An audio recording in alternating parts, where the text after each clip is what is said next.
uniquement sur des théories. Il faudrait qu'on se fonde sur ce qui est important pour vous, sur des faits, sur ce qui peut vous permettre d'être rapidement opérationnel pour travailler. Donc, ce ne sont pas, en parlant du team manager du Canon par exemple, on n'est pas dans les faits divers, on est dans la réalité du management.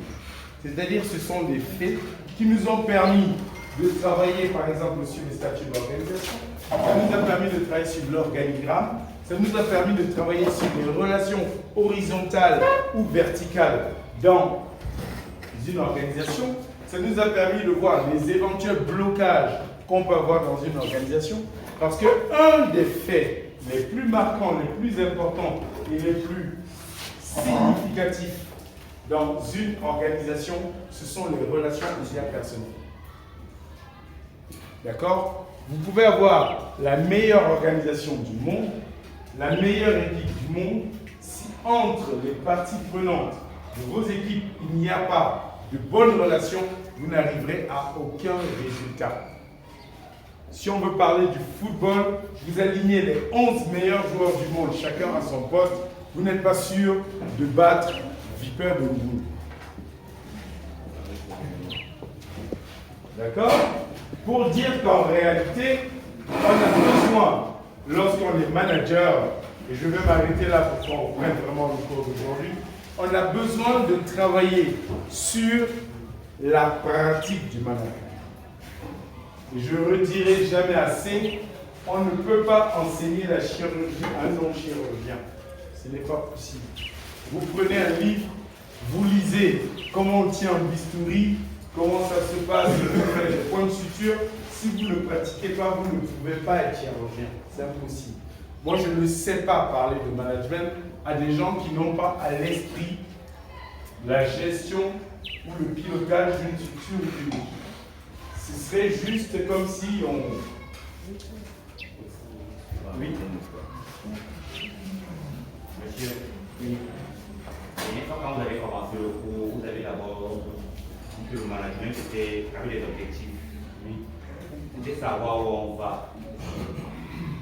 Ensuite, vous avez dit tout ce que mes camarades ont dit. Seulement, j'ai certaines choses dont on va essayer bien entendu par la science. Je voulais qu'on revienne un peu dessus. Ben, précisément, s'il vous plaît. Dites-moi sur quoi vous voulez qu'on revienne. Monsieur, déjà par expérience, j'ai essayé par le passé d'initier certains projets. De diriger un projet. Pas de diriger, monsieur, d'initier. Initier un projet. Il faut d'abord qu'elle existe déjà. Ok. D'accord. Qui sera le véritable challenge de la plupart de mes camarades. Il faudra d'abord initier avant de vouloir diriger. Ok. Pour moi, je pense que manager n'est pas la première chose qu'on devrait apprendre. Bon, c'est mon opinion, monsieur Ballon. Je pense qu'on devrait commencer par les techniques de marketing et de vente. Avant de parvenir au management qui est déjà en cours. Je suis en train de développer, monsieur. Seulement, monsieur, seulement sur le terrain. Sur le terrain, lorsqu'on veut. Allez-y, je vous écoute. Mais c'est sur le terrain, si on n'entreprend pas d'abord, on n'aura même pas le peu de personnes à manager. Dites-moi comment on va faire pour être... Alors, très bien. Merci pour votre question. J'ai toussé parce que j'ai la tour. Non, mais c'est... Alors, le fond de l'histoire. Le fond de l'histoire, c'est que vous venez de commettre l'erreur que beaucoup de gens commettent. Vous parlez de vente, vous parlez de marketing. Que vendez-vous? Et la promotion de quoi faites-vous si vous n'avez pas défini vos objectifs? J'explique. Vous avez produit des glaces parce qu'il fait chaud à Yaoundé. Vous produisez des glaces et vous dites ce qui est important, c'est d'écouler ces glaces et de les vendre. On est d'accord? Bien. Vous me recrutez comme vendeur. Je prends vos glaces, j'arrive à Mwekele et je dis 10 francs la glace. Je vends toutes vos glaces en 30 minutes. C'est bon ou pas? Monsieur, pour faire comprendre notre exemple, je suis un futur professeur de PS. Non, pardon, attendez que je développe, monsieur, je vais comprendre. Non, mais il n'y a pas de problème, on est en train de travailler dessus. Monsieur, je suis professeur de maths de PS. Oui. Ce que je sais déjà faire, Oui. c'est de manipuler les gens sur le terrain. Non, c'est travailler avec, on ne les manipule pas, c'est pas les objets. Mais c'est Comme travailler avec. certains enseignants disent ça, c'est pas bon. On ne manipule pas les gens. Sauf si on est en train de faire de l'orthopédie. Bon, allez-y, je vous écoute. Alors, je travaille avec Vous enseignez le PS. le PS. Oui. La première des choses, par exemple, moi je veux faire fitness et hobby. La première des choses, c'est d'abord trouver ces personnes-là. Il faut faire du marketing. Non. Première des choses, des concepts. Non, on ne fait pas le marketing pour les élèves. L'EPS est un enseignement prévu dans le programme scolaire. Donc je ne fais pas de marketing. Je suis dans un établissement scolaire où il y a des élèves. Monsieur, maintenant, c'est dans le cas du fitness. Mais ce n'est pas la même chose. Sachez de quoi vous parlez. Si vous parlez d'enseignement d'EPS, ce n'est pas le fitness. Be precise in what you say. Ok. Monsieur, Right? Prenez alors votre vrai exemple. Fitness. Fitness. Ok. Vous voulez faire du fitness. Et vous dites que vous allez commencer par chercher des gens. Non. Vous allez commencer par avoir une organisation qui va... Alors, vous marchez dans la rue. Vous voulez faire du fitness? Oui, moi je fais le fitness, ça ne marche pas. Vous avez une organisation, une structure, vous avez créé ou pas? Vous faites le marketing comment? Sur la base de quoi? Monsieur, je vous explique de manière terre à terre. J'arrive, je trouve une dame avec des carreux qui lui dit, madame, je pense que vous devez perdre quelques masses, c'est comme ça que vous avez. Si elle accepte ça, elle est folle. Vous savez pourquoi elle est folle? Elle ne sait pas qui vous êtes. Elle ne sait pas qui vous êtes. Vous débarquez de nulle part, vous commencez à dire ouais, je vais vous manipuler. Mais arrêtez. C'est quoi l'histoire? Ça ne marche pas votre truc. Votre truc, ça ne marche pas, on est d'accord. Donc vous ne pouvez pas commencer par faire du marketing. Vous devez commencer par avoir une organisation à laquelle les gens vont avoir confiance. Vous êtes d'accord avec moi que vous ne rencontrez pas le premier passant et il commence à vous dire qu'il va vous faire faire des exercices et vous êtes d'accord? Il y a un problème. On commence par être crédible. Et la crédibilité dépend aussi de l'organisation. C'est ça qui dépend de votre statut parce qu'il y a surtout que vous avez affaire à des activités physiques où on a des risques.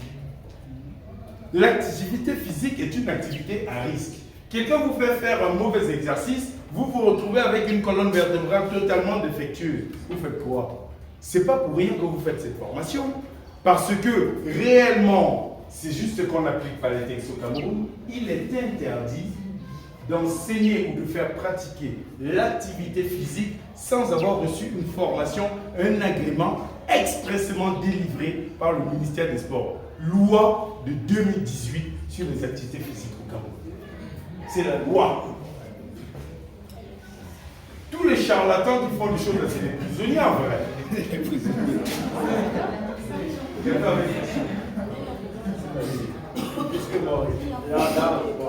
Je suppose que dans son métier, en fait, il veut offrir un service, puisque dans le management, soit on manage pour la vente d'un produit, soit offrir un service pour un marché semblable, bien sûr. Et dans son cas express, je ne suis pas en mesure d'offrir un service de fitness. Déjà, il faut avoir une structure qui est opérationnelle. Et là, il pourra adopter une stratégie marketing pour pouvoir déployer ses compétences et gérer sa structure. Tout à fait. Donc en fait, alors, est-ce que cela c'est clair pour vous que, en fait, le problème, c'est qu'on se complique la vie avec un certain nombre, avec l'organisation sociale. Ok? Aujourd'hui, nous parlons du management, parce qu'effectivement, c'est le terme consacré pour le pilotage, l'organisation, l'animation d'une équipe et la prise de décision pour atteindre un certain nombre d'objectifs. Ok? Mais on peut appeler ça autrement si on le souhaite. Mais ce qui compte, c'est qu'on ne peut pas, dans une société structurée, se mettre à proposer des activités, qui plus encore, des activités qui sont réglementées, sans avoir une structure adéquate. Ça n'est pas possible.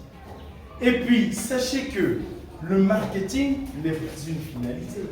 Le marketing n'est qu'un moyen, ça n'est qu'un outil. Le marketing est un des outils de gestion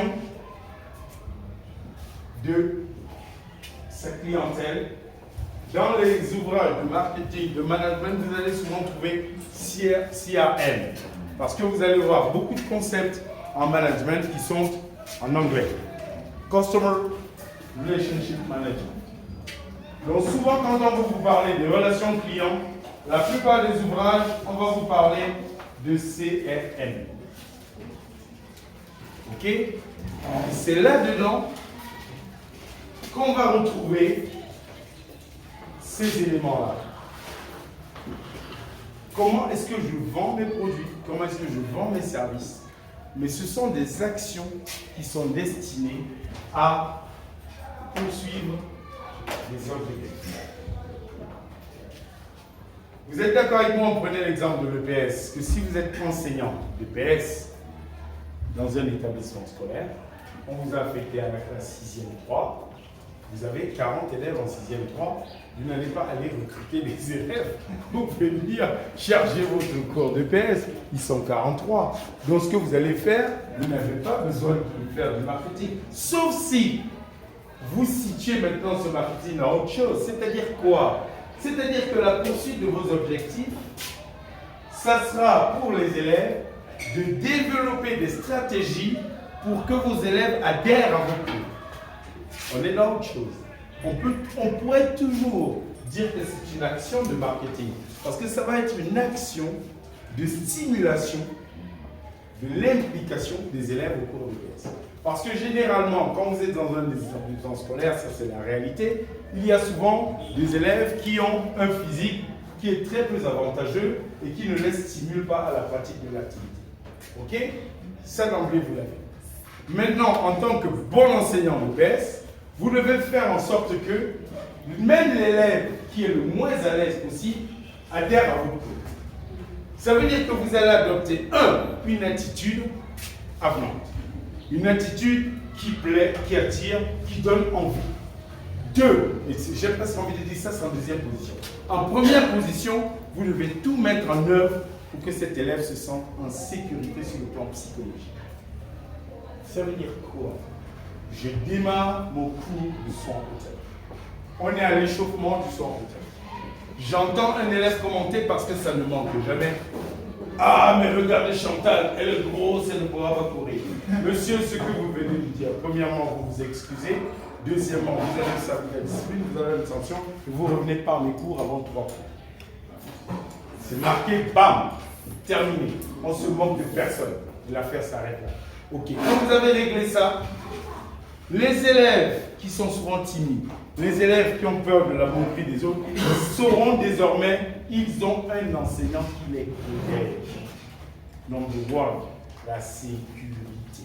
Une fois que vous avez fait ça, et sur le plan affectif, vous encouragez ces élèves-là, même si leurs résultats ils sont minces, ils ne sont pas suffisants, vous les encouragez. C'est ça qui leur donnera envie de revenir à vos cours. C'est une espèce de marketing que vous avez fait parce que vous avez simplement réussi à mobiliser la personne que vous avez envie de vous de manière à l'attirer à quoi? À l'atteinte de vos objectifs, qui est de pratiquer une éducation physique et sportive inclusive, puisque c'est l'objectif. Vous voyez? Donc vous allez mettre en place, et c'est là qu'on va voir la compétence de l'enseignant, dans sa capacité à faire en sorte que les élèves se sentent à l'aise et viennent. Je pourrais vous donner des tas d'exemples personnels sur ce type de travail que j'ai eu à faire. D'accord? Mais ça, c'est si vous en avez besoin ultérieurement. Pour dire qu'on pourra peut-être passer à un point très important dont vous avez parlé, qui est l'objet du cours aujourd'hui. Nous avons 2 choses. Si cela est OK, mais avant d'y arriver, j'aimerais faire un point avec vous sur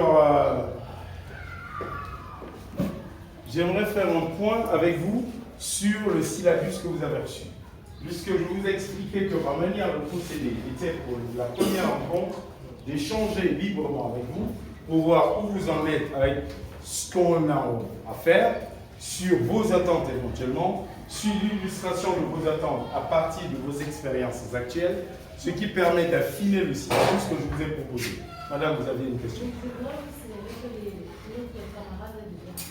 D'accord, ok.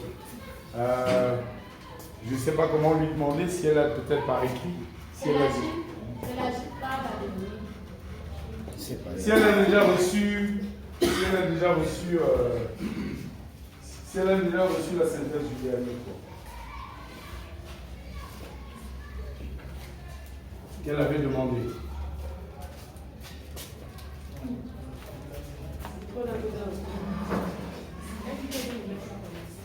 Elle vient de le mettre à commission. Et si elle vient de le mettre, elle regarde. Elle peut utiliser son. Souvent, vous utilisez vos portables pendant le cours pour communiquer. Alors, si au moins ça sert pour la bonne cause, c'est correct. Donc, ce que j'étais en train de dire, c'est que vous avez donc reçu le syllabus. Est-ce qu'il y a des questions? Est-ce qu'il y a des choses pas claires pour vous? Pardon? Vous n'avez pas quoi? Mais lisez, que si vous empêchez de lire. On est en 2024, hein? On ne vit pas sans connexion. Mais lisez, lisez-le, vous avez le temps là. On est en plein là, vous avez le temps de le lire. Non? Vous avez lu ou pas? Mais qu'est-ce que vous attendez?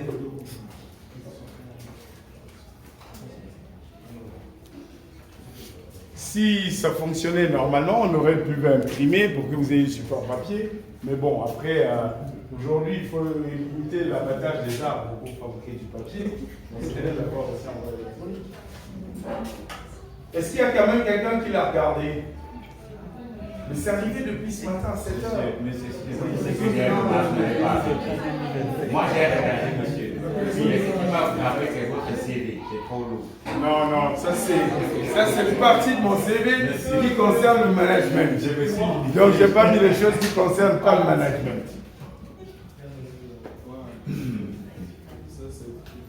Je n'ai mis que ce qui concerne le management. Parce que je fais d'autres choses par là. C'est lourd. Non, c'est normal. Est-ce que c'est OK pour vous? Est-ce qu'il y a une question sur le syllabus? Ou bien vous voulez qu'on revienne sur le syllabus? Je ne comprends pas bien. Vous êtes motivé ou pas ce matin? Est-ce que le syllabus est clair pour vous? Alors, en même temps, je vais travailler avec vous sur la conception d'un syllabus. OK? Là, notamment, nous avons affaire à une formation professionnelle. Et ce qui est très important, ce sont les compétences attendues. D'accord? C'est le plus important. Quelles sont les compétences attendues à l'issue de cette formation? C'est là-dessus qu'on va fonder les objectifs généraux et les objectifs spécifiques.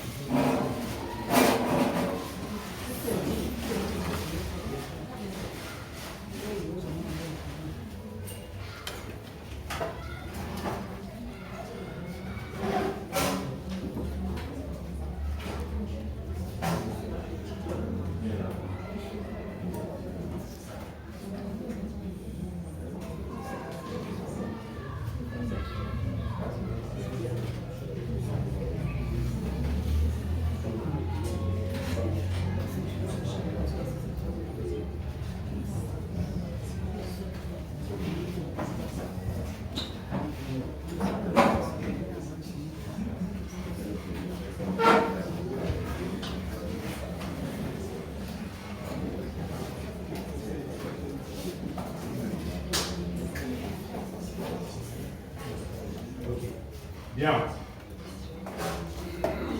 Est-ce que maintenant vous avez regardé, c'est quand même facile à faire, est-ce qu'il y a des questions? Is there any question concerning instructors?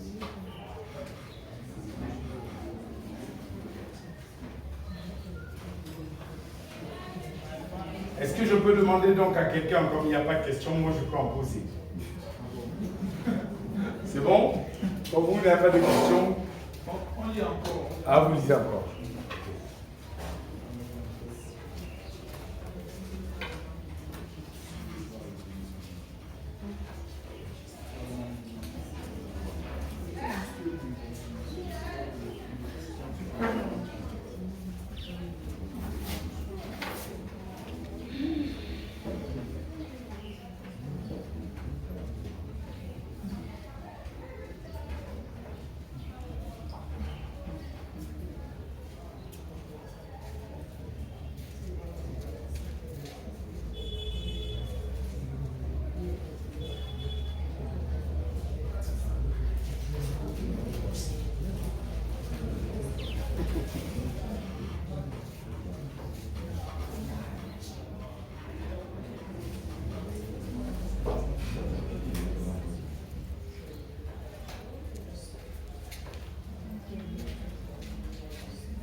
Qui est issu d'une association.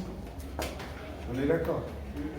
On peut mettre en place une salle de fitness qui est issue d'une URL, une entreprise individuelle, unipersonnelle. Ça peut être une société anonyme, ça peut être des gens qui s'associent pour une salle. Vous comprenez pourquoi je ne peux pas vous répondre?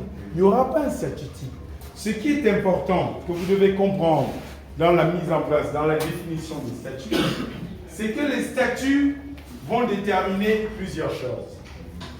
La première, c'est la relation entre les promoteurs, éventuellement quand il y en a plusieurs. Si vous voulez mettre en place votre activité et que vous ne souhaitez pas vous encoquiner de personnes qui pourraient vous retarder ou qui vous gêner, vous mettez en place votre entreprise unipersonnelle. Et à ce moment-là, il suffit d'aller au centre de formalité des entreprises. On en a quelques-uns ici à Yaoundé. En quelques minutes, c'est réglé. Mais maintenant, si vous souhaitez travailler avec d'autres personnes, avec des partenaires, il faudrait maintenant définir les liens qui vont exister entre vous.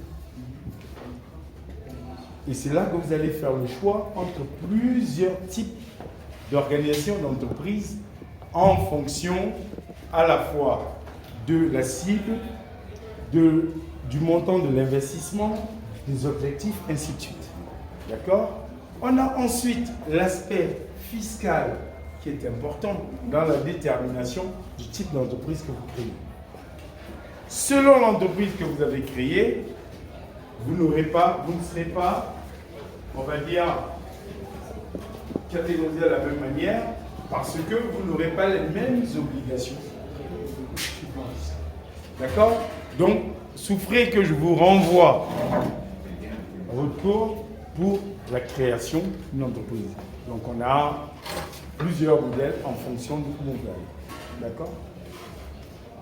Est-ce qu'il y avait une autre question? S'il n'y a pas de question et que c'est très clair pour tout le monde,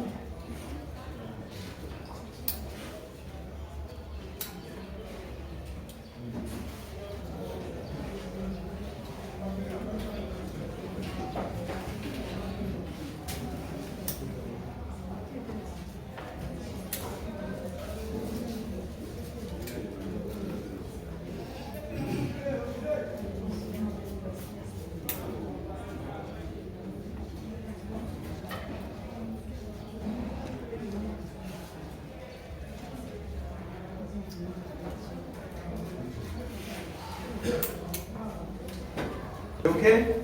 Les compétences attendues, c'est bon pour tout le monde, vous avez bien compris? Ok. Les objectifs généraux, c'est clair pour tout le monde? Ou il y a une question? Parce que moi je ne reviendrai pas dessus. Hein? Si c'est clair, on avance. Les objectifs spécifiques, est-ce que c'est ok pour tout le monde? Bien. La méthodologie, la façon de procéder, est-ce que ça va à tout le monde? Pardon?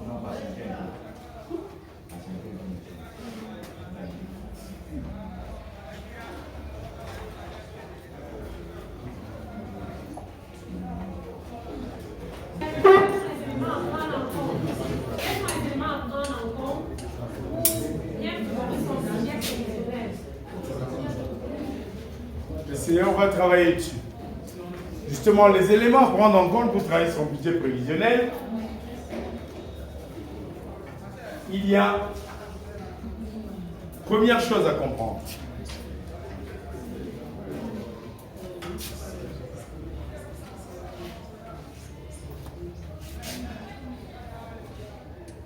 C'est comme vous souhaitez, hein?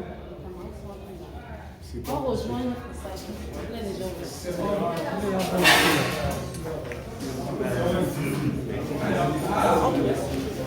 ça s'appelle la transhumance.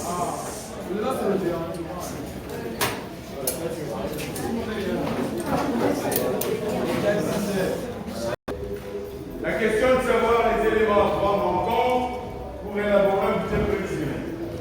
Nous allons en parler plus longuement au moment venu, mais déjà maintenant je peux vous dire deux mots sur la question. Pourquoi est-ce que je n'en parle pas tout de suite? C'est parce qu'on ne démarre pas une activité tout de suite là maintenant en parlant en l'air du budget prévisionnel. Parce que ça dépendra de l'entreprise, ses objectifs, puisqu'on sait très bien que le budget prévisionnel est un élément de pilotage d'une structure. C'est un élément de pilotage d'un projet. Et le budget prévisionnel, en fait, qu'est-ce que c'est? What's the budget forecast? Est-ce que quelqu'un peut me dire en quelques mots ce que c'est qu'un budget prévisionnel? Anyone to explain what a budget forecast is?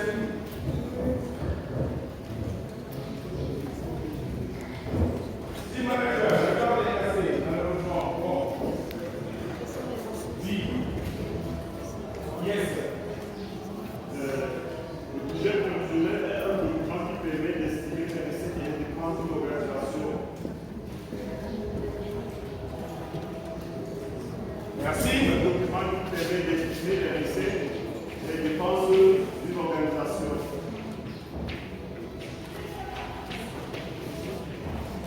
Merci.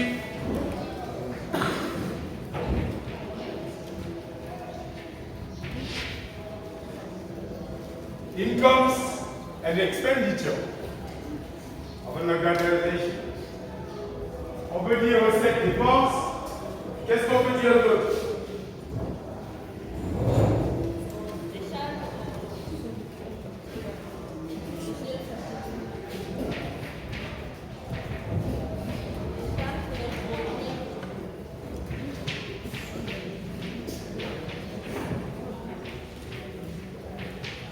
Charge produit. Qu'est-ce qu'on peut encore dire?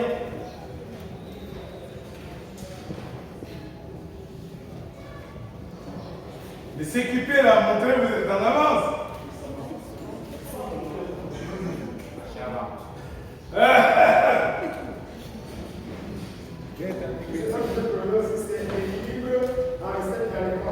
Non, c'est pas ce que je demande. actif, passif. Non. Les actifs et les passifs, c'est le haut du bilan. C'est la différence qu'il y a entre un bilan et un compte de résultats. Là, on parle d'autre chose. C'est deux choses différentes. Lorsqu'on présente une entreprise et on parle d'actifs et de passifs, on est sur le haut du bilan. D'accord? C'est-à-dire, on est sur la photo d'une entreprise. Ça, c'est les termes que vous devez vous habituer. La photo d'une entreprise, quand on fait le bilan, c'est de dire, voilà l'entreprise, voilà ses résultats, c'est une photo. D'accord? Et après maintenant, on a ce qu'on appelle le compte de résultats, qui est comme la vidéo de l'entreprise. C'est-à-dire le compte de résultats montre comment ça s'est déroulé pendant toute l'année pour arriver aux résultats qu'on va retrouver sur le bilan. D'accord? C'est deux choses différentes. Selon que je veux racheter globalement une entreprise, je vais aller voir ses actifs, ses passifs. Là, on est sur le haut du bilan. D'accord? Mais maintenant, je veux m'assurer que l'entreprise fonctionne et comment elle fonctionne, je vais aller voir son compte des résultats. Et le compte des résultats est la conséquence à la fin de l'année quand on a clôturé les résultats qui montre comment le budget prévisionnel a été tenu ou pas tenu. Donc ici, j'attendais simplement le mot ressources et en face, Mais s'équiper là, emploi. Ça veut dire que j'ai eu des ressources financières éventuellement, je les ai employées à telle ou telle activité. J'ai des recettes, j'ai eu des dépenses, j'ai eu des produits, j'ai eu des charges. Ce sont les termes équivalents pour parler de ce qu'on va trouver dans un budget. Et le budget réalisé est ce qu'on a atteint à la fin de l'année. Et le budget prévu à la fin de l'année ou de l'action. Et le budget prévisionnel, c'est ce qu'on avait prévu avoir comme dépense et prévu avoir comme recette. Mais on sait que le prévisionnel est rarement exact et il correspond rarement à la réalité. Parce que vous prévoyez une ressource qui peut être moins importante ou plus importante selon les règles du marché ou de la réalisation de l'action. Alors, la question de savoir comment faire pour élaborer un bon budget ou un budget prévisionnel cohérent, tout dépendra de vos objectifs et des moyens dont vous pouvez disposer. D'accord? Et pour travailler sur la question des objectifs, nous allons travailler sur le concept SMART. Est-ce que quelqu'un a une idée de ce que ça veut dire? Quelqu'un a une idée ou pas? Vous avez vos ordinateurs, vos téléphones, hein, vous pouvez regarder. Parce que la réalité, si vous voulez, c'est que dans la pratique du management, vous devrez être curieux. Vous devez rechercher. Vous n'allez pas vous contenter de la synthèse que je vous ai donnée là. Parce que là, on va essayer en 2 mois que je vous donne des éléments fondamentaux pour faire du management. Mais c'est quelque chose qui s'apprend pas en 5 ans comme on fait pour un ordinateur, mais qui s'apprend toute la vie. Et si vous n'êtes pas curieux, et si vous n'avez pas envie de dépasser ce que vous savez déjà un peu, vous aurez du mal.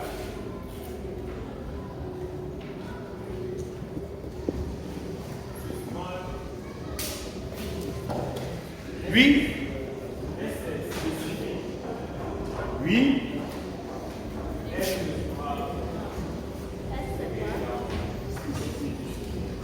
Spécifique, mesurable. Spécifique, mesurable. Atteignable.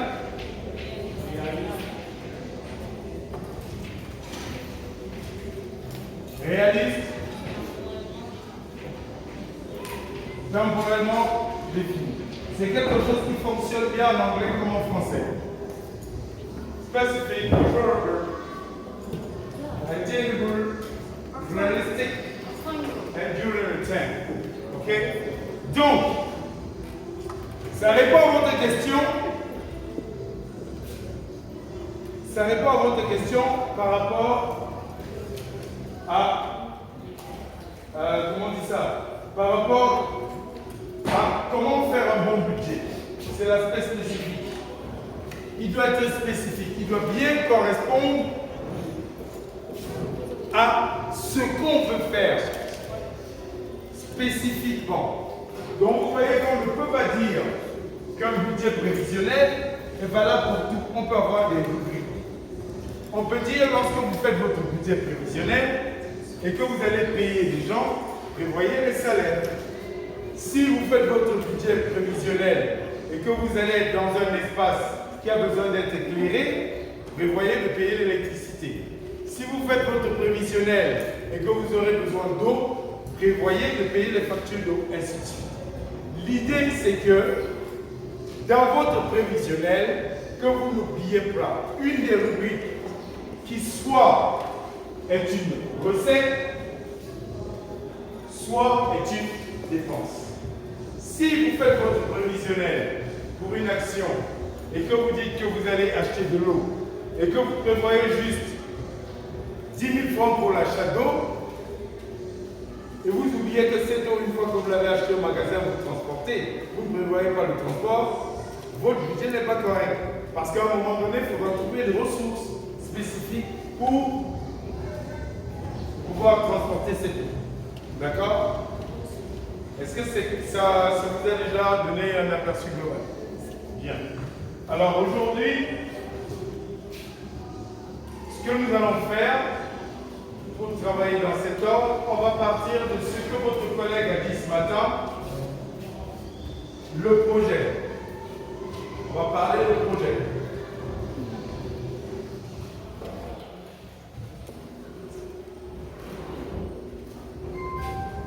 Alors, qu'est-ce qu'un projet? J'aimerais bien que le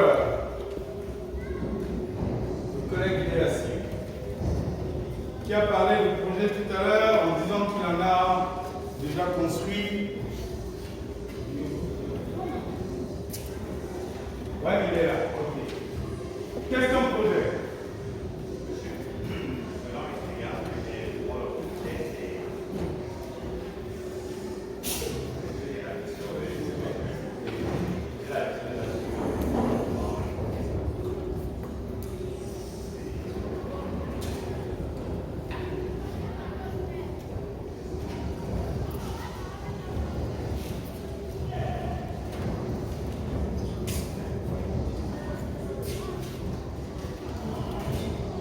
Oui, ben c'est pas grave.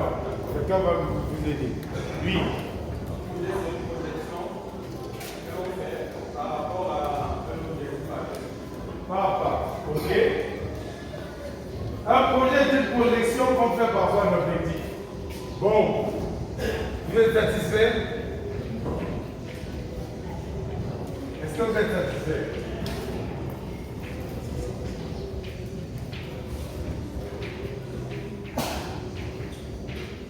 Moi, je ne suis pas satisfait. Est-ce que quelqu'un peut nous proposer autre chose? Merci, monsieur. Oui. Un projet est une idée conçue et planifiée afin de répondre à un service ou un besoin.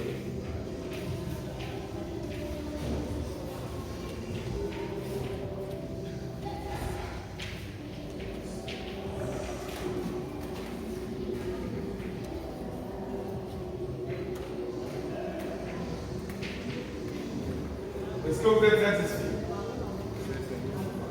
Alors, quand vous avez une définition, essayez de voir la construction de la définition pour voir si ça répond à l'ensemble d'éléments nécessaires pour la réalisation de ce qu'on poursuit. Ok. Projection par rapport à un objectif. Ok. Vous pouvez faire une projection par rapport à l'objectif. Concrètement, qu'est-ce que ça veut dire pour vous? Qui a donné la définition? Ça veut dire quoi concrètement pour vous?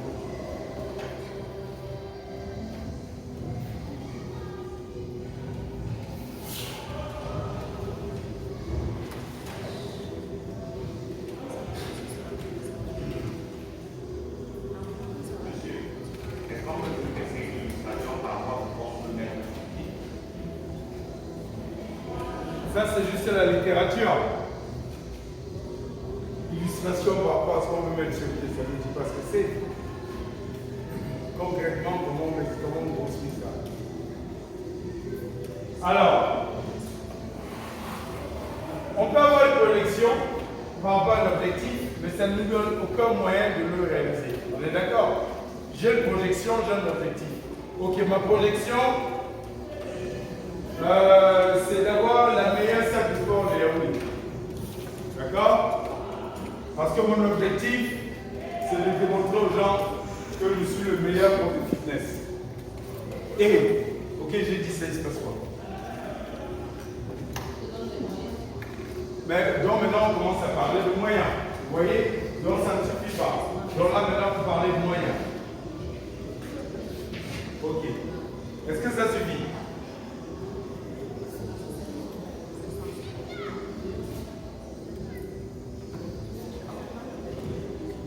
C'est bien pas mal.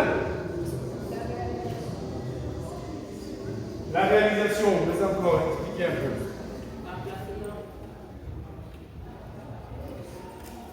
Le choix d'ici, mais là on est déjà dans les moyens de réalisation, non? À mon avis. Voilà quelque chose qui manque. La durée, la temporalité. Ok? Parce que si on n'a pas défini ça, vous savez ce qui se passe? Il y a des gens qui se retrouvent à 60 ans, ils ont toujours leur projet de football professionnel. Non, le gars était fort. C'était le meilleur aux classes. Du coup, il s'est dit qu'il va être professionnel. Le gars, c'est pas vrai. Non, mais si on n'a pas défini dans le temps, on n'y arrive pas. Et s'il n'a pas compris que passer 30 ans, ou ne même pas dire aujourd'hui 25 ans, il n'a pas commencé, c'est mort. Donc, pour synthétiser un peu tout ça, on pourrait dire que le projet est un ensemble d'actions qui sont menées en vue d'atteindre des objectifs dans un temps donné et pour lesquels sont définis des moyens précis.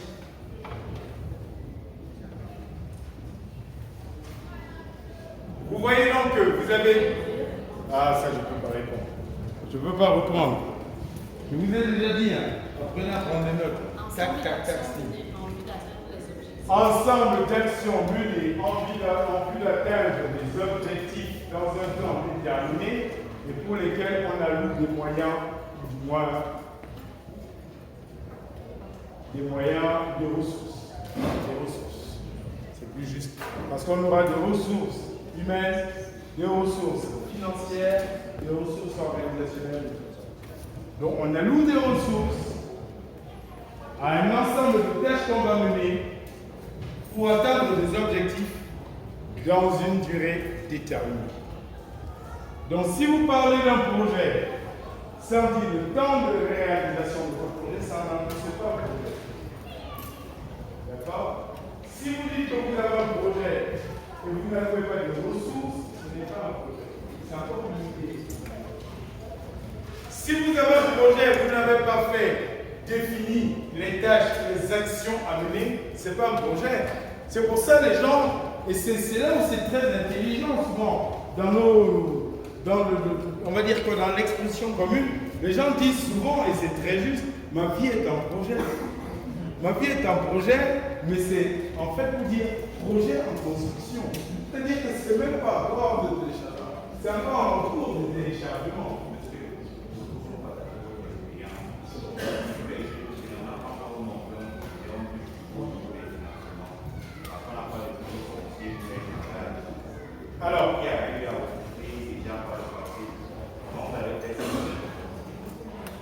Alors, ça c'est quelque chose qu'on entend beaucoup.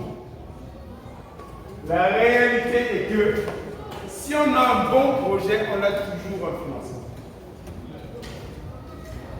En fait, la plupart d'entre nous, disons que nous avons un projet, mais on n'est pas prêt à y consacrer ça. Le temps. Nous avons tous une idée géniale. Et souvent, quand on croit qu'elle est géniale, on se rend compte qu'il y a d'autres qui ont déjà fait ça quelque part. Mais ce n'est pas la question. La vraie question, c'est est-ce que nous sommes suffisamment disponibles?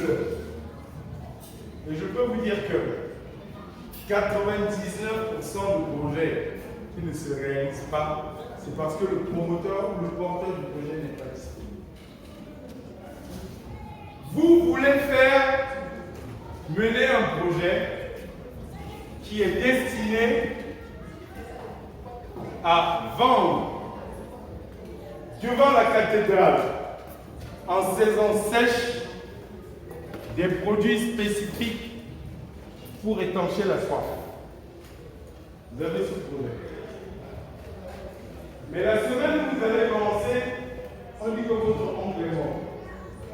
Vous allez au village, n'est-ce pas?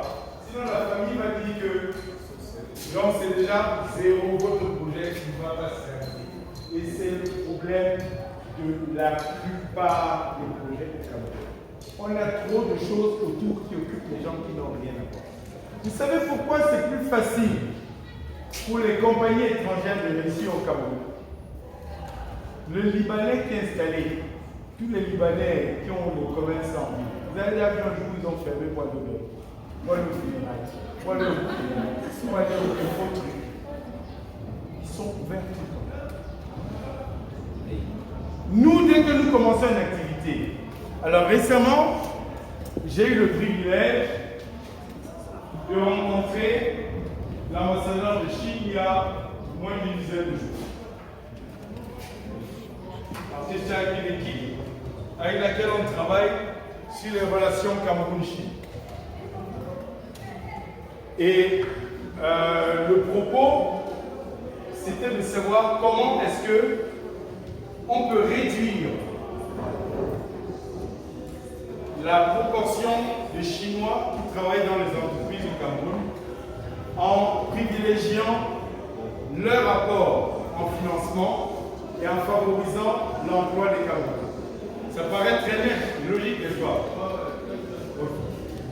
Lorsque vous avez posé le problème comme ça, c'est très clair qu'une entreprise chinoise qui vient s'installer au Cameroun pour, par exemple, réaliser le déploiement de la fibre optique, c'est pas très compliqué de creuser un trou et d'enterrer une fibre.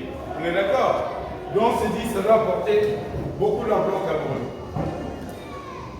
Jusque-là, sur le plan théorique, c'est OK. On pose la question, le problème de la sorte. L'ambassadeur de Chine, contrairement à ce qu'ils font croire, souvent quand il passe, il parle en anglais, puis il fait semblant de mal parler français. Il est parfaitement bilingue français-anglais. Parfaitement. Alors il prend la parole et nous dit, quand une entreprise quitte la Chine, ce qu'il faut d'abord savoir, c'est qu'aucune entreprise ne peut quitter la Chine sans l'accord du gouvernement chinois.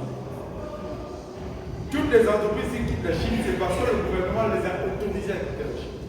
Tout Chinois qui quitte la Chine, c'est parce qu'expressément on lui a donné le visa pour quitter la Chine. Ok? Donc, ils partent de la Chine pour conquérir le monde. Et quand ils partent pour conquérir le monde, ils n'ont pas de temps à perdre. Ils n'ont pas de temps à perdre. D'accord? Ça veut dire quoi? Ça veut dire que s'ils ont un marché au Cameroun à réaliser en 18 mois, en fait, ils vont le terminer, ils peuvent le terminer en 12 mois. Mais vous savez pourquoi mettre 18 mois? Parce qu'ils ont 6 mois pour chercher un nouveau marché. Constatez que si vous avez une seule carrière qui avait été donnée aux Chinois pour exploitation et qui était libérée, vous me dites, ça existe? Ça n'existe pas. Les Chinois sont venus quand j'étais à l'école primaire pour la construction du palais des Congrès. Ils ont fini le palais des Congrès, ils sont toujours au palais des Congrès. Ils ont terminé le palais des Sports, ils sont toujours au palais des Sports. Et ils habitent toujours dans les conteneurs.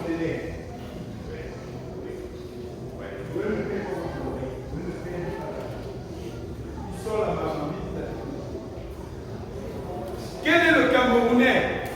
Dès qu'il est dans sa poche 100 000, il ne veut pas voir un truc. On est les gros des gens.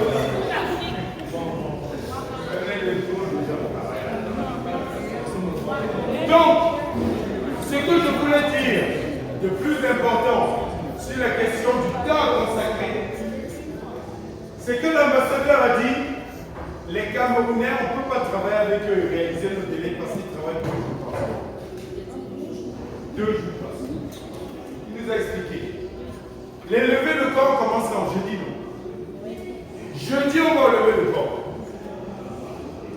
Vendredi, on accompagne le corps au village. Samedi, on enterre. On fait la veillée. La veillée, ça veut dire on boit beaucoup. Dimanche, on rentre. KO. On va au travail mardi. Même quand on va au travail, les gens ne travaillent pas. On fait des comptes, des gars, au village, là c'était fort, hier soir. Ça, c'est les commentaires lundi, zéro productivité.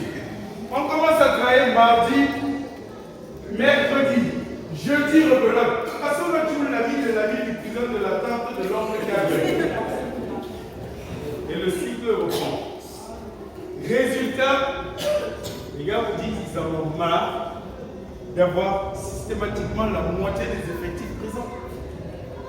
Or, le mec qui part de Chine, qui arrive au Cameroun, il n'a rien d'autre à faire que de travailler.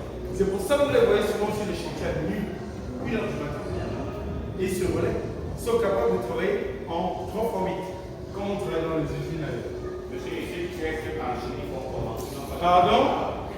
Les Chinois de la Chine n'ont pas de famille enterrée. Mais c'est à peu près le flèche. Alors, je vais vous dire une chose. L'histoire des familles enterrées, ça c'est nos cultures. Chez la plupart des gens, ça marche comme ça.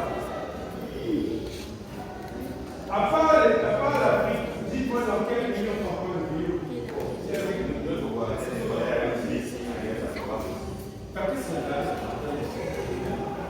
Donc les gens n'ont rien à faire de leur vie que venir toute la nuit autour d'un terrain qui ne va même pas s'élever. Ça ne sert à rien. Donc, le problème c'est quoi? Ce que vous devez comprendre, c'est que dans les autres pays, ça s'est fait il y a très longtemps. En faisant aussi les veillées. Mais c'était passé pourquoi? Parce qu'on a vu que c'est contre-productif. Alors, dans une partie de ma culture et de la culture de beaucoup de gens dans ce pays, on fait le deuil. Après, on fait le sadaka de 3 jours. Après, on fait le sadaka d'une semaine. Après, on fait le sadaka du 40e jour. Après, on fait le sadaka du 100e jour. C'est pas comme ça dans ton village. Ok. Pendant tous ces jours-là, qui vous nourrit en fait? Vous cotisez quoi? Vous cotisez. Vous cotisez. Donc les gens cotisent un argent qu'ils n'ont pas. La plupart des gens n'ont pas d'argent. Ce qui se passe au Cameroun, c'est quand il y a deuil, on dit ça c'est un grand deuil. Parce que le père de celui qui est mort, c'est le SG de la présidence. Il a 4 enfants en bain. Après, les faux trucs. Voilà donc le résultat en réalité, au final, nous n'avons pas le temps. On n'a pas le temps. Parce que notre temps, nous le consacrons à des choses qui ont de la valeur pour nous, je ne dénigre pas. Mais si on veut une chose, il faut être cohérent. Si vous estimez que c'est pleurer le deuil qui est important, pleurez le deuil, mais après ne venez pas chez celui qui n'a pas pleuré le deuil pour pleurer pour avoir l'argent. Ça ne tient pas la route. Il y a des gens pour qui c'est hyper important, très bien. Vivez donc de ça. Vivez des pleurs de deuil.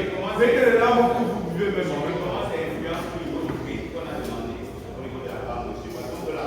Alors, je vous explique.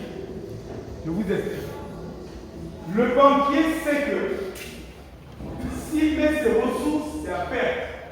Je vous explique. Vous avez connu le Pageru et la plupart des dispositifs qui ont été mis en place pour l'entrepreneuriat des jeunes. Je suis d'accord, on est dans un pays très corrompu. Mais au-delà de la corruption, quand un jeune demandait un projet financé à hauteur de 10 millions, le gestionnaire du projet disait ok, tu vas signer 10 millions, mais on te donne 5 millions. D'accord? Il prend les 5 millions. Dès qu'il rentre, il dit à sa mère, maman, j'ai les 5 millions. Sa mère lui dit, tu es souvent très désordonné. La fille avec qui tu perds son temps depuis là, tu vas aller faire le Pokémon.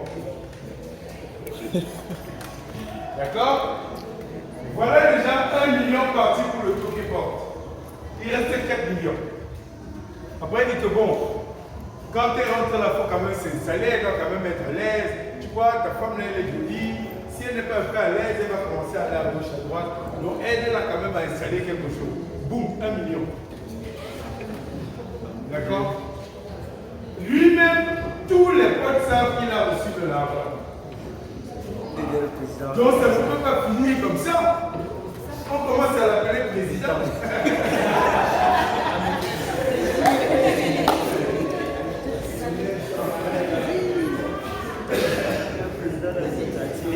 Et comme l'information a circulé dans le cabaret, la chanteuse danseuse a déjà été alertée par le DJ. Le plus fort de cette génération, il est déjà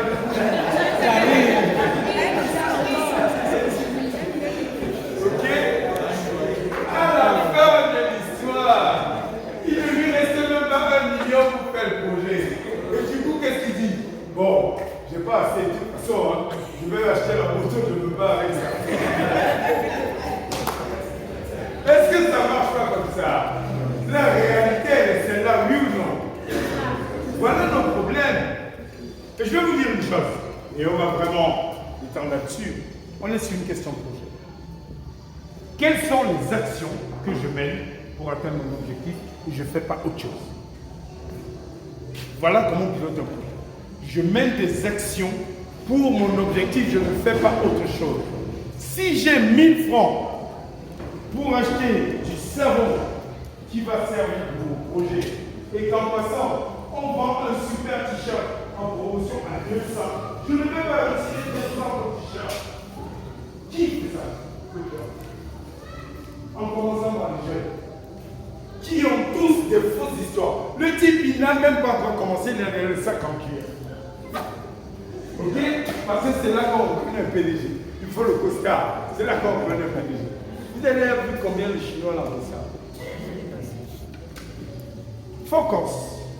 You have to be focus. On n'y est pas. Alors je disais tout à l'heure que le problème de financement des projets se pose aussi pourquoi? Parce que la plupart du temps, les gens disent avoir un bon projet. Ok?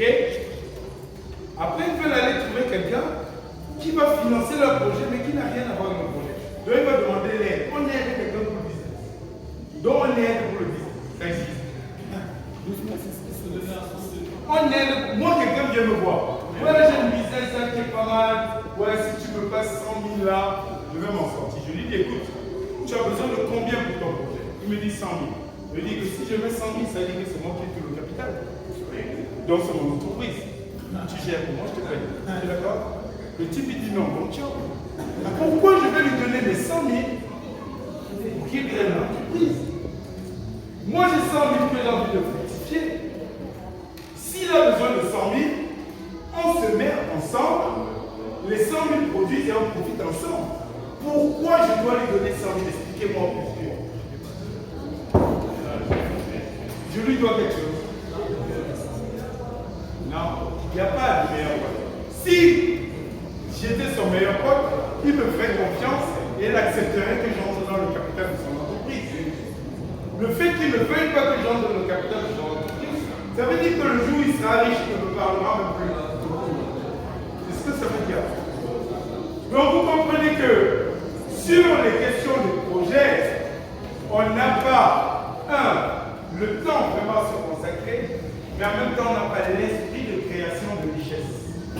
Quand on a un esprit de création de richesse, on est prêt à partager parce qu'on a compris le sens de la rémunération de l'investissement. On ne demande pas l'aide, on propose un investissement.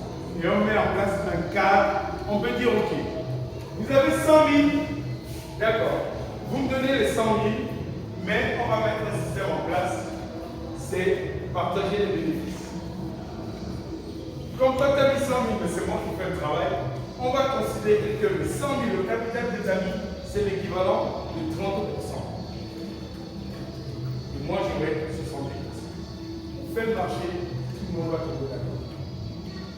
Donc, la plupart du temps, quand on monte des projets ou on monte des entreprises, on veut qu'on nous donne le capital, mais on ne veut pas partager.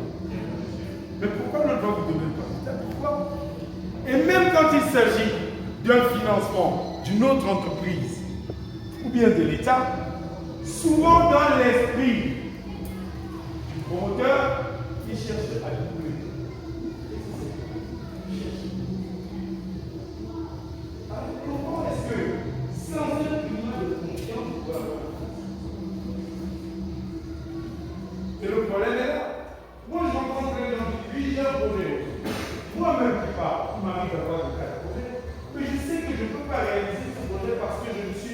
disponible. J'ai déjà eu à monter plein de projets qui ont échoué parce que je n'étais pas disponible. Et parce que j'ai eu affaire à des gens qui m'ont dit qu'ils sont disponibles, je dis ok, si vous êtes disponible, pilotez le projet, moi j'accompagne et je gère le projet à distance. Ça ne marche pas. Parce que, en général, lorsque quelqu'un n'a pas fait d'effort et que vous lui apportez une affaire, mais il ne sait même pas la valeur de ce que vous avez mis en œuvre. Il ne sait pas la valeur. Il s'en fiche. Parce que de toute façon, si l'argent est perdu, mais lui, il n'a rien investi. Il n'a rien perdu. Alors pourquoi voulez-vous qu'il se casse sa tête? Donc, on va se centrer sur le projet. Donc, je disais, c'est un ensemble d'actions qu'on va mener pour poursuivre un objectif ou des objectifs définis. Et on alloue donc des ressources humaines et financières et dans un temps donné. À partir de ce moment-là, vous avez donc les aspects. Est-ce que les objectifs fixés sont spécifiques? Si on va embrasser trop large dans un projet, ce n'est pas possible parce qu'on ne peut pas tout gérer. Est-ce que c'est mesurable? Est-ce que de façon objective, je peux dire que j'aimerais par exemple vendre du yaourt? Ça veut dire que chaque jour, je suis en capacité de faire une comptabilité pour dire combien de yaourts j'ai vendu, la production de yaourt va coûter combien, quels sont les moyens que j'ai utilisés pour distribuer, et ainsi de suite, combien de pays pour l'emballage. Tous ces éléments sont mesurables. Je peux dire à tout moment ce que ça représente en termes de chiffres.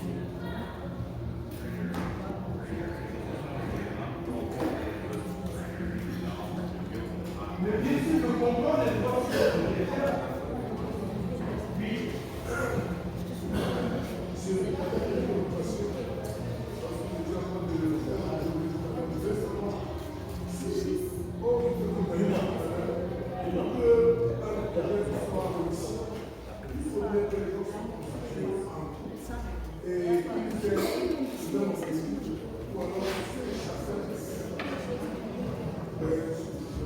Je vous réponds.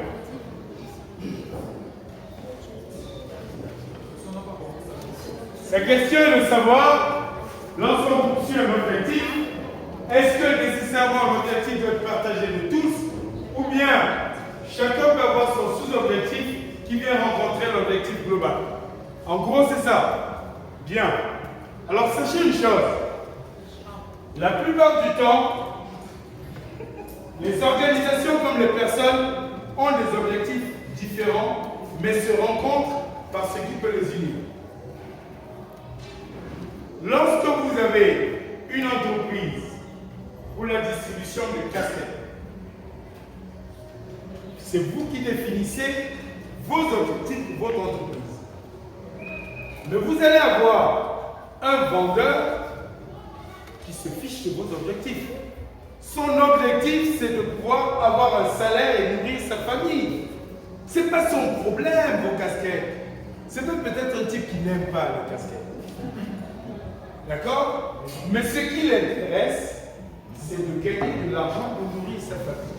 À vous maintenant de faire le troc avec lui. Vous avez besoin de sa compétence de vendeur.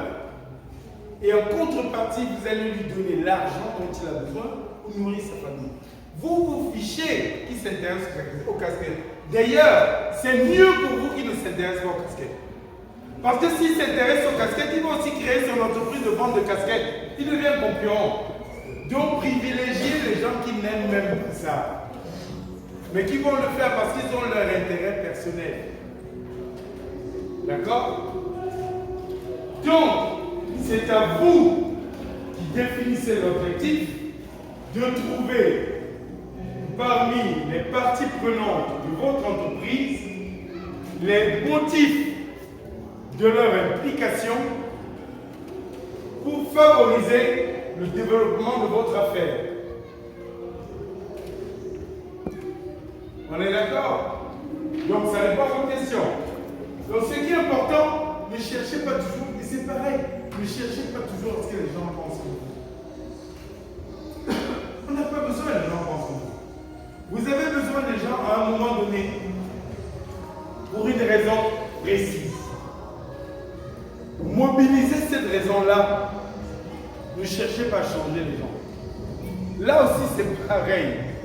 Quand vous arrivez quelque part et vous voyez quelqu'un en train de distribuer, ouais, si vous voulez aller au paradis, venez prier. Mais quelqu'un au paradis seul. Moi, je m'en fiche au paradis. Mais le type qui se pose sous le soleil, il raconte sa vie parce qu'il veut convaincre les gens. Mais oui, donnez votre vie à Jésus. Mais donne ta vie à Jésus, ciao, laisse-moi tranquille. Pourquoi est-ce que vous voulez absolument que les gens entrent dans votre projet? C'est votre projet. Si ton projet c'est le paradis, c'est bien pour toi. Mon projet c'est le paradis sur terre. Pourquoi chercher à convaincre les gens? Et ça c'est un gros problème que ça. On veut que tout le monde pense. Non. Les gens ont besoin, pour vous accompagner dans votre projet, de respecter le cadre que vous avez fixé. Bon. Vous avez un salarié qui fait son travail, mais qui n'est pas d'accord avec vous sur la couleur de vos chemises. Qu'est-ce que vous voulez le convaincre que la chemise blanche est la meilleure? Ça a quel sens? Et ça ne fait pas partie de ses objectifs. Pourquoi donc vouloir amener les gens vers votre manière de faire le pouvoir? Vous avez besoin de fédérer les gens pour la poursuite de vos objectifs et vous vous en tenez à ça. Oui? Vous avez une question?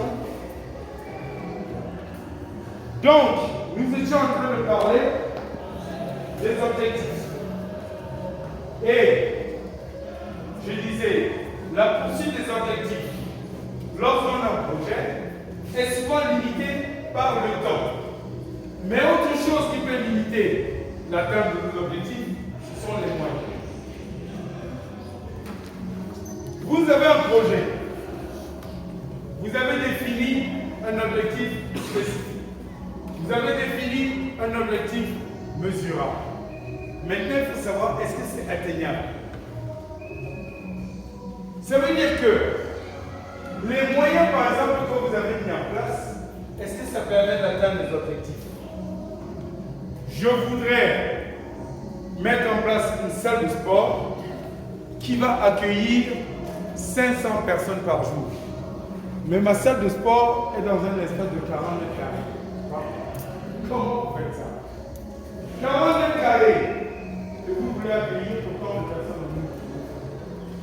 D'office, vous ne pouvez pas atteindre cet objectif. Parce que vous avez les moyens pour les atteindre.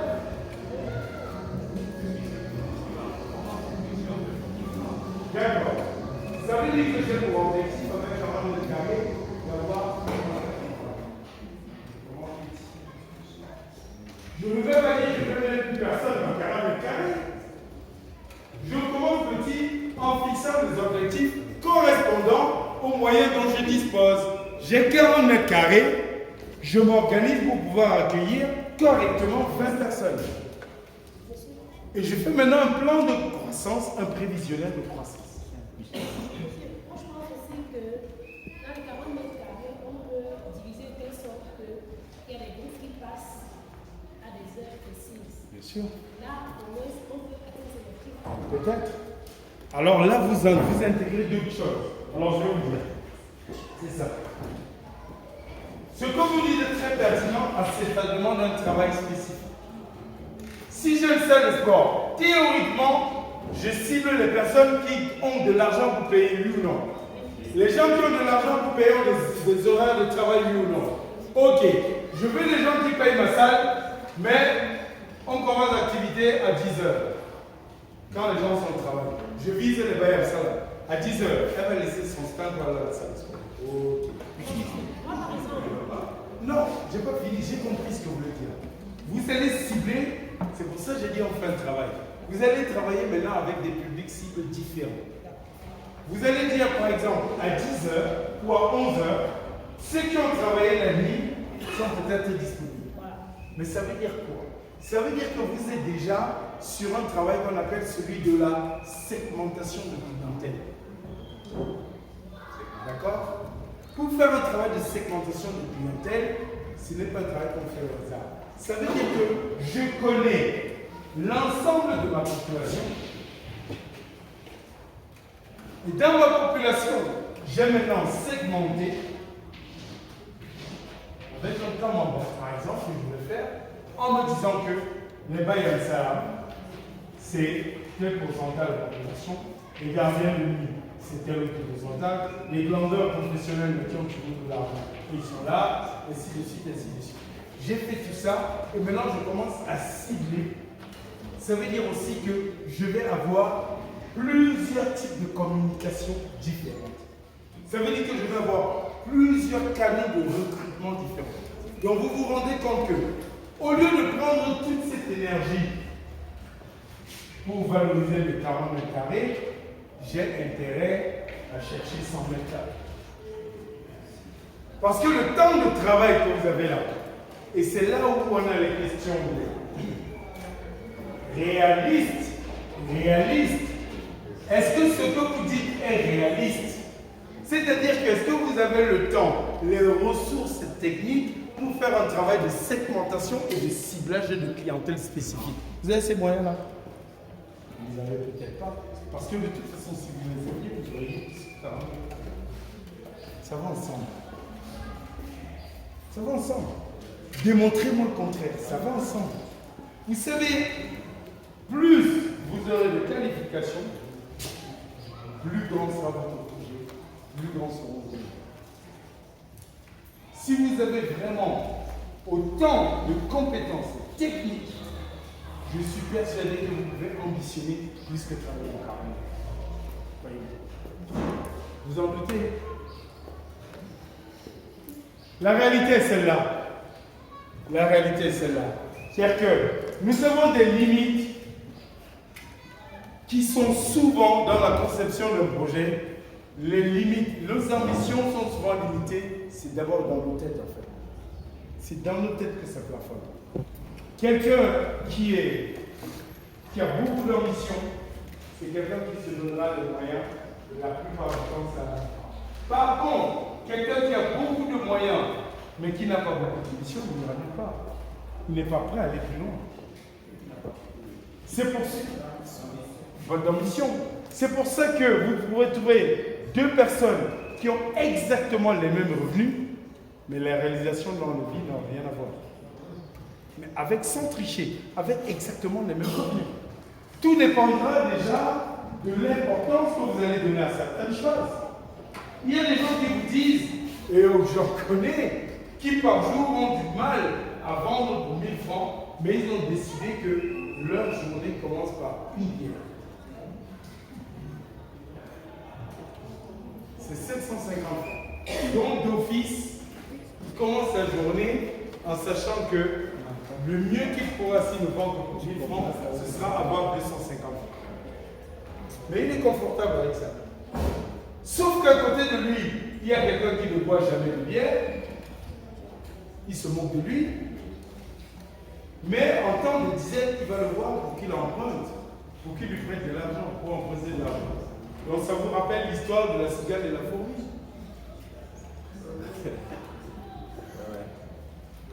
Et ça, c'est important pour récapituler, pour dire que lorsque vous travaillez sur un projet, vous devez y consacrer du temps et définir le temps pour sa réalisation. C'est-à-dire que vous montez un projet, vous dites c'est pour 1 an, c'est pour 2 ans lorsque vous faites votre projet. Les gens qui ont des projets avec lesquels ils se promènent et ils vous disent ça fait 15 ans que je fais mon projet, oublie l'histoire. Tu as 0 projet. C'est pas un projet. C'est pas un projet. Vous ne consacrez pas les moyens qui correspondent, votre projet ne fonctionne pas. Maintenant, pour atteindre cet objectif, on a des actions à mener. Et toutes ces actions doivent concourir à la réalisation des objectifs. Si vous avez pour objectif remplir votre salle de sport de 40 mètres carrés, et vous savez très bien que personne de normal ne va quitter Aulézois pour venir faire du sport dans une salle de 40 mètres carrés à la Cité Verte. Personne ne va le faire. Donc, à la Cité Verte, si vous avez votre salle, vous cherchez dans le rayon Cité Verte, Messa, Madagascar, Mélène, peut-être, Carrière, en tout cas. Donc, vous voulez cet objectif-là. Mais dans les actions que vous menez, c'est pour attirer les gens de votre territoire. Mais vous êtes la même personne qui a les histoires avec tous ses voisins. Vous allez faire comment pour avoir des gens? Oh, le voisin là, je ne l'aime pas, je n'aime pas sa tête. Oh, celui-là, je ne l'aime pas. Vous avez des histoires avec vos voisins, mais vous les faites dans votre sac. Ça veut dire que même vos actions de salutation là sont ciblées. Et là, souvent, les gens confondent la relation, par exemple, la commerçante qui vous appelle Asso, Mako, elle a compris le marketing puisque la plupart d'entre vous. Peut-être quand elle vous dit Mako, elle vous déteste à fond. Elle a fait là, quand vous n'êtes pas là, elle a fait là, elle se sent. Quand tu l'as marché, dès que vous avez Mako, j'ai des légumes. On s'en fiche. Elle a son action commerciale qui est menée pour atteindre son objectif. Et c'est aussi un problème que nous avons dans le business dans le pays. Souvent les gens là, ah non, c'est là, moi je ne les aime pas. Mais tu veux leur vendre, tu ne les aimes pas. On va revoir tout. Donc si à un moment donné, j'ai les objectifs atteints, toutes mes actions doivent aller dans ce sens-là. Donc dans un projet, l'ensemble des actions menées doivent concourir à l'atteinte des objectifs. Est-ce que c'est clair? Et si vous n'aimez pas vos voisins, ne faites pas une salle de sport, vous attirez, faites autre chose. Donc, on a les différents éléments du SMART. Quelle heure est-il?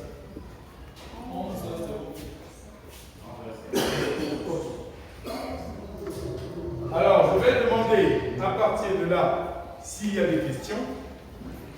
S'il n'y a pas de questions, c'est moi qui vais poser les questions. Et surtout, je vais lancer la création de quelqu'un qui va venir nous présenter un exemple de projet. On va essayer. Des questions?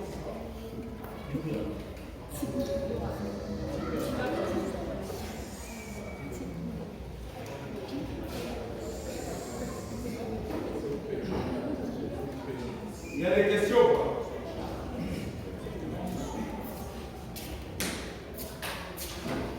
Comme je dis,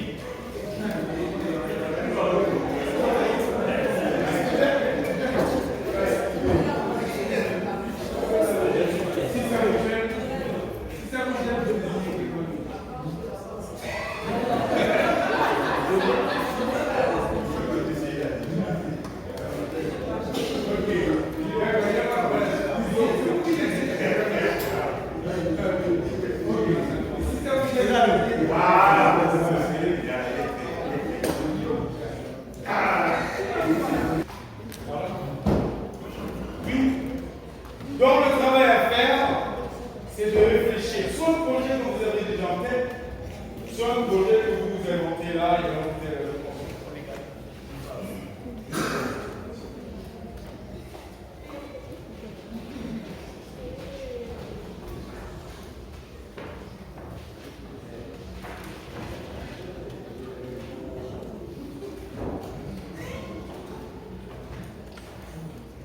alors dans le projet, on part toujours soit d'un constat, soit d'une idée.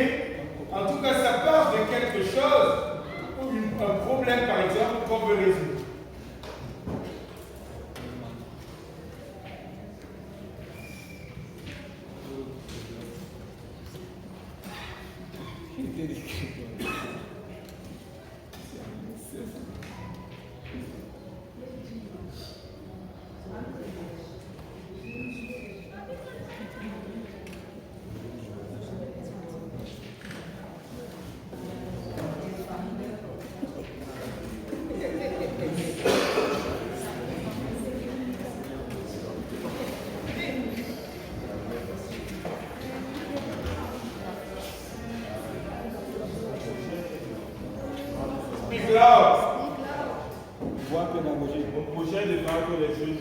de ma formation de ministre. Ok. Ok. Objectif. Cela, donner le temps. Et quand ça va au tableau, Alors vous avez ça, voilà dans l'idée. D'accord? S'il n'est pas encore un projet, on est d'accord? Puisque pour l'instant il a une idée. Son idée, c'est de vendre les joueurs à la fin. Donc, en gros, si on rentre dans les métiers du sport, c'est donc être agent de joueur ou pas? Agent de joueur. C'est votre. Donc, le métier que vous ciblez, c'est celui d'agent de joueur. Bien.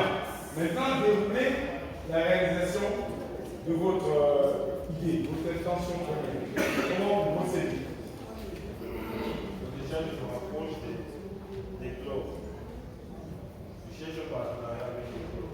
Qui est d'accord? Président des clubs. Il a dit première action, puisqu'on a dit un projet, c'est un ensemble d'actions qu'on doit donner pour atteindre des objectifs, mais pour lesquels on a mis des ressources dans un temps déterminé. Est-ce que vous nous avez déjà parlé des ressources à nous? Est-ce que vous nous avez parlé du temps consacré? Est-ce que vous nous avez parlé maintenant des actions? Parce que là, vous commencez par les actions. Pour quel objectif? L'objectif, c'est quoi? Parce que le tout n'est pas de dire on va être agent de joueur. Si vous voulez être agent de joueur, par exemple, à quel niveau? Agent de joueur interclasse. C'est pas la même chose.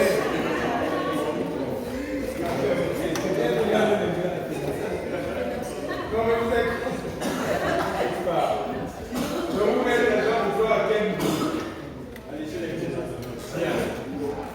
Alors, vous voyez quelqu'un peut être agent de joueur à l'échelle internationale. Et il commence par aller voir les clubs. Est-ce qu'on va le recevoir? Est-ce que vous avez une liste d'information? Vous avez une licence d'agent de joueur? Donc vous dites EMS. Vous avez une licence d'agent de joueur? Mais alors, vous allez voir le club en tant que.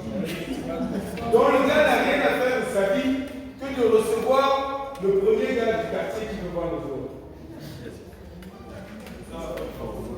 Non, mais dites déjà, ça veut dire que vous commencez par vous former, par avoir terminé votre formation. À la fin de la formation, de joueur à la fin de la formation à AMS. Mais quand vous avez fini la formation à AMS, vous n'êtes pas agent de joueur. Non. Quand vous avez fini la formation, vous devez concourir pour avoir un agrément international. Ce n'est pas l'AMS qui vous livre. On est d'accord ou pas? Mais non, vous avez dit que vous voulez pas de niveau international. De vous faire le niveau international. Expliquez-moi. Comment vous faites? Tu vas le voir comment? Tu vas passer par qui? Non, mais attendez. C'est la TK. Expliquez-nous comment vous allez faire. Comment vous allez faire pour prendre le joueur sans être intégré? Vous faites comment?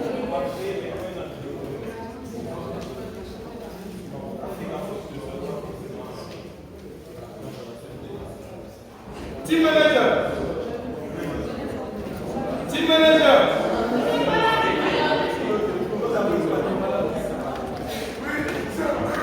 Alors, on a un collègue qui prétend pouvoir vendre les joueurs sans avoir un agrément, donc sans avoir signé le contrat avec les joueurs.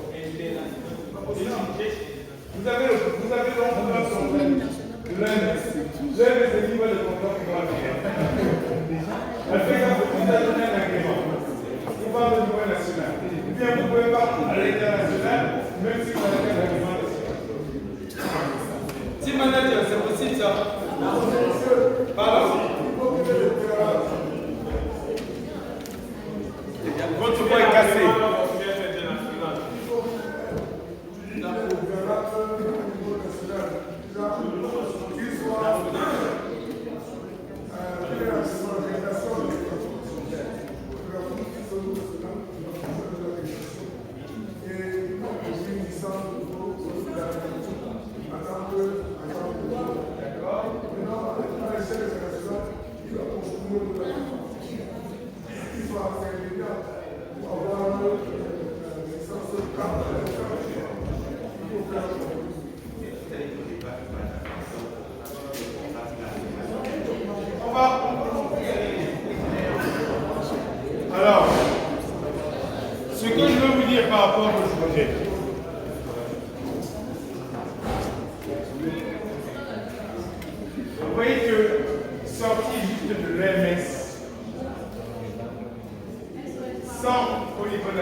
maintenant le préalable, c'est que vous avez choisi cette activité pour quelle raison?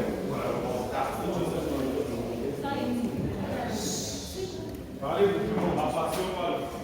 Vous avez la passion pour le foot. Ok. Donc vous pensez que la passion pour le foot suffira pour que les joueurs signent un contrat avec vous, parce que vous vendez les joueurs, vous avez des contrats avec vous. Donc comme vous avez la passion pour le foot, les joueurs acceptent de signer le contrat. C'est possible, c'est réalisable. Est-ce que c'est réaliste?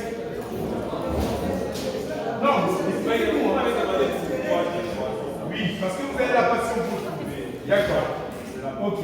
Première chose, c'est très bien. Ensuite, vous avez un expert. Ok. Ensuite, c'est pas des pièges. Moi, je suis papa d'un joueur. D'accord? Vous venez me voir. Vous me dites que vous souhaitez, parce que vous avez constaté que vous, avec votre expert, avec votre passion, vous pouvez placer mon fils à un niveau international. On est d'accord? Venez me voir. Très bien. Je vous demande comment vous allez procéder. Vous n'avez pas la licence internationale. Vous faites quand même comment pour amener mon joueur?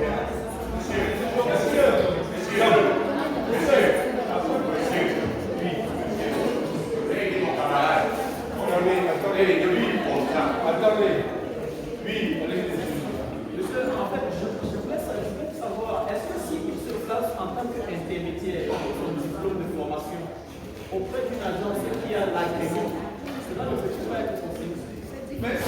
Alors, ce que j'ai envie de dire, c'est que cela est possible. Mais vous n'êtes pas maître de votre temps. Vous êtes dépendant d'une autre structure.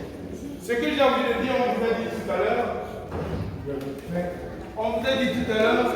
le projet doit être, par rapport aux objectifs, il doit être smart. D'accord? Il doit être spécifique. On peut considérer qu'il est spécifique, mais sauf que c'est un peu vague, parce que là, vous avez une agence. Il faudrait déjà que l'agence vous accepte. D'accord? Il y a trop d'aléas que vous ne maîtrisez pas. Trop d'aléas. Donc ce n'est pas spécifique. Mesurable. On est dans quelque chose de tellement vague. Pourquoi? Parce que pour l'instant, vous pourrez peut-être réaliser des contrats, mais qui dépendent aussi de tellement d'intermédiaires que vous n'avez aucune idée des pourcentages que vous pouvez avoir. Parce que vous ne mesurez pas, vous ne maîtrisez pas la plupart des éléments, on est d'accord? Atteignable. Vous n'avez même pas encore vendu un gars à Colombe de Saint-Denis. Vous l'avez au réel. Oubliez. Réaliste. Ce n'est pas réaliste parce que quel est le marché des agents de joueurs actuellement? Pour que vous arriviez avec votre œil. Donc, la terre attendait votre œil. Pardon? Vous allez faire vos preuves. Vous avez vendu quel joueur pour quand, comment? Oh!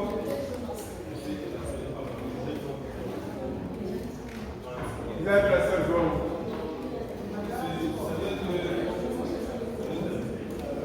J'ai placé un joueur en mais voilà, parce que j'allais dire que votre objectif, c'est de gagner de l'argent. Vous avez connu un dossier. Donc pour l'instant, ce qui nous intéresse, ce n'est pas pour dire que vous n'avez pas de regretter et que vous pouvez pas y aller. Ce que je veux dire, c'est qu'un projet a des étapes. D'accord?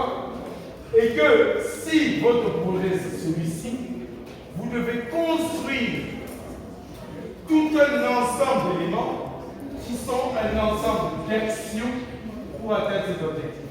Parmi les actions, on a la formation. Vous avez fait la RMS, l'obtention des agréments au niveau national, l'obtention des agréments au niveau international. D'accord? Ensuite, maintenant, vous devez pouvoir montrer que vous avez une assurance. On est d'accord, team manager? Il n'est pas là, pas grave.